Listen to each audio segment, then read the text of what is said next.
Well, it's been a fairly wild week for crypto investors. Now, you've been a skeptic on the asset class for quite a while. Do the events of recent days reinforce that skepticism, or are you taking a different view at this stage?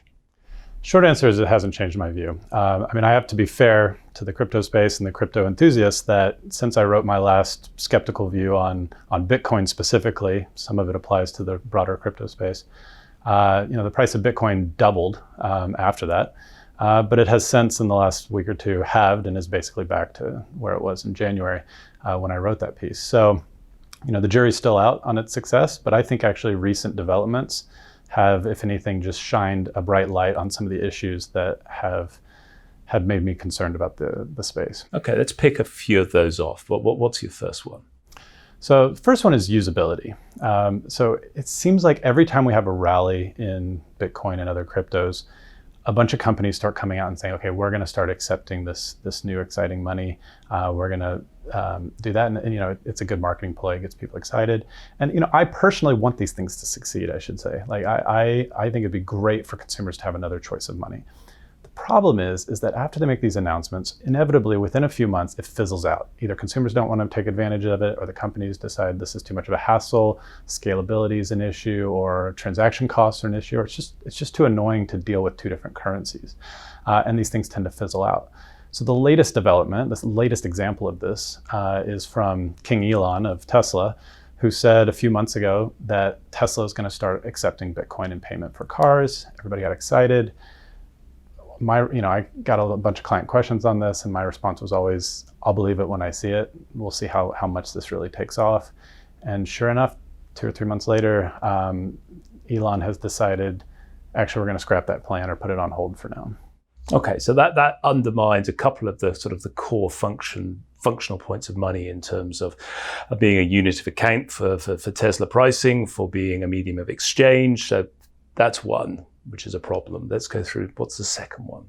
So interestingly, Elon's stated reason for stopping using Bitcoin was not the stuff I mentioned, scalability and all that, price volatility, although those could have been issues as well, quite possibly. But at least the stated reason was apparently Elon just got the memo that Bitcoin uses up a lot of electricity, and this is kind of at odds with the Tesla mission to save the planet through electric cars and solar power.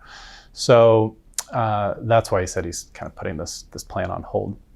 Now, whether that's the true reason or not, I think this has shined a bright light on this environmental issue that Bitcoin has. And there's debates out there. A lot of Bitcoin mining occurs in using renewables.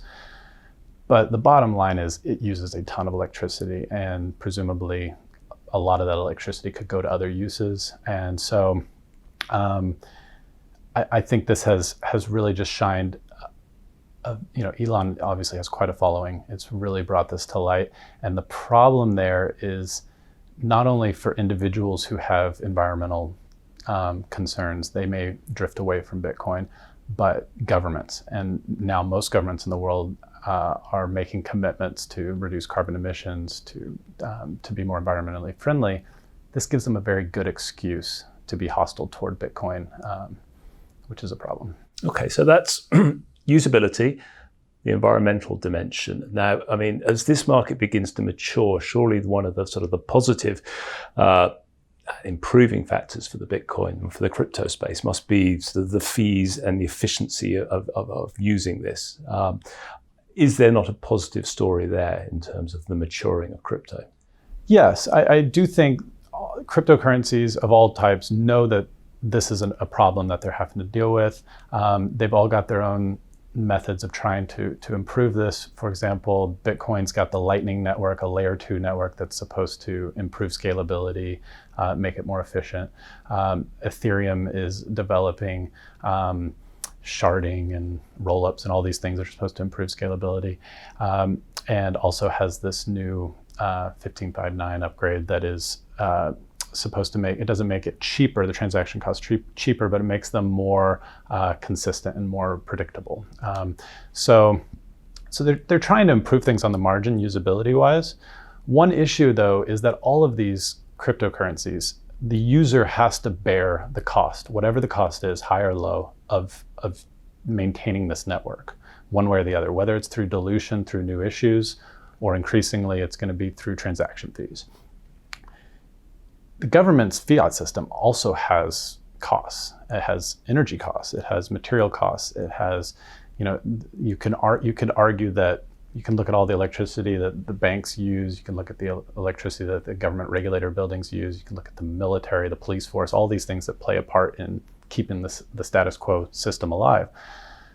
But it's all paid for. I mean, it's heavily subsidized, I should say, by the taxpayer. And so the user doesn't pay it directly, which a subsidized industry is always going to be at a cost advantage over a non-subsidized industry. So this is one issue. Okay, but let's think about that. You raised the issue there of government and the direct comparison with the fiat system. And you've already made the point that the environmental issue, whether that be a confected argument or not, it certainly provides cover for governments to crack down, or it's certainly to be unhelpful to the development of the crypto space. So let's sort of think, we've seen a series of actions in recent times by governments, sort of as a sort of a net point. Have these been positive, or would you see them as being negative? So governments are starting to take Bitcoin and other cryptocurrencies more seriously as they grow in market cap and acceptance. Up until now, they've been kind of such a niche product that I think a lot of governments could afford to kind of ignore them. But they're taking notice and increasingly will if they continue to gain popularity. All cryptos have basically a target, at least one target on their back. And that target comes from the fact that they are basically trying to compete with the government's fiat money system.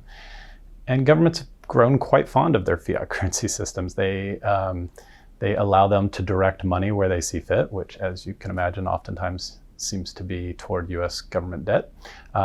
They also provide monitoring channels for the government to keep an eye on where money is flowing, who owns what. And so as cryptocurrencies try to compete with that system and provide an alternative money and an alternative network that the government doesn't necessarily have as easy access to monitoring, that presents a threat to the governments, and in turn a threat to cryptocurrencies if governments decide to get hostile toward them. Okay, well, we're sitting in Hong Kong. Yeah.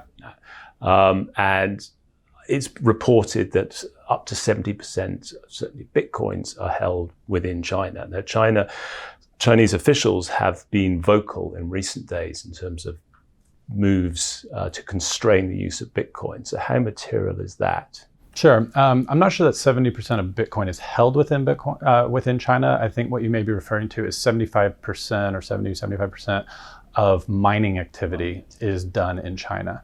And recently we have had China has had kind of a mixed approach to Bitcoin and other cryptocurrencies for some time. It's never been very enthusiastic about it, and it's taken steps in the past to kind of stand in its way. But the highest level comment on this came on Friday from Vice Premier Liu He, who said in a statement, basically, we're going to have a crackdown on cryptocurrency mining and trading activity. And around the same time, we've also had local governments follow suit with outright bans on mining or reporting mechanisms. If you hear of somebody who's mining stuff, pretending to be a data center or something and actually a Bitcoin miner, report it. So China is getting hostile toward cryptocurrencies. And, the US has so far been fairly benign, but as you know, the US government is doing a lot of deficit spending. So it does not want to lose control of the money. It is clearly, the current administration takes environmental concerns very seriously. So it's not too hard to imagine that the U.S. government could become more hostile toward cryptocurrencies too. Okay, so as we're sort of 10 minutes or so into our conversation, the ledger certainly so far to me seems reasonably stacked as sort of a series of negative factors impacting cryptocurrencies. However, everything at a price. Now, we've seen a very marked decline in the price of Bitcoin and others. So at this point, notwithstanding all of the headwinds that you've identified, would you be nibbling and would you be buying the dip? Generally, no, and definitely not Bitcoin. I think if you did want to buy the dip, I would look to Bitcoin alternatives, altcoins, so to speak, and specifically ones that are either proof of stake or moving toward proof of stake. Now, the second largest cryptocurrency by market cap is Ethereum, and it is in the middle of a process of shifting from proof of work to proof of stake. Proof of stake is much less resource intensive, much less energy intensive, and so while it still has at least one target on its back from government, because it is competing to be money, at least it doesn't have that environmental target as well. So it's a little bit harder for the government to justify crackdowns. The second thing about Ethereum is that interests me is on the usability side. They really do seem more proactive than Bitcoin in trying to make it an actual usable money and offer services that you don't get through the existing system. So there's smart contracts and whatnot. And so as a result, I think if you look at different apps that are going on, decentralized finance apps, a lot of them are on Ethereum. Nothing really is on Bitcoin. Bitcoin's, as far as I can tell, is not really being used for much at all. So I think if you were to buy the dip, Ethereum is a more interesting play on environmental grounds and usability grounds. But it is still, I'm not an outright bull on Ethereum either. And the reason why is it still has an incredible amount of price instability, volatility. And it does still have that one target on its back as a competitor to government fiat. So I would, if you buy the dip, I'd buy only in amounts that you're willing to lose. Thanks, Will. My pleasure.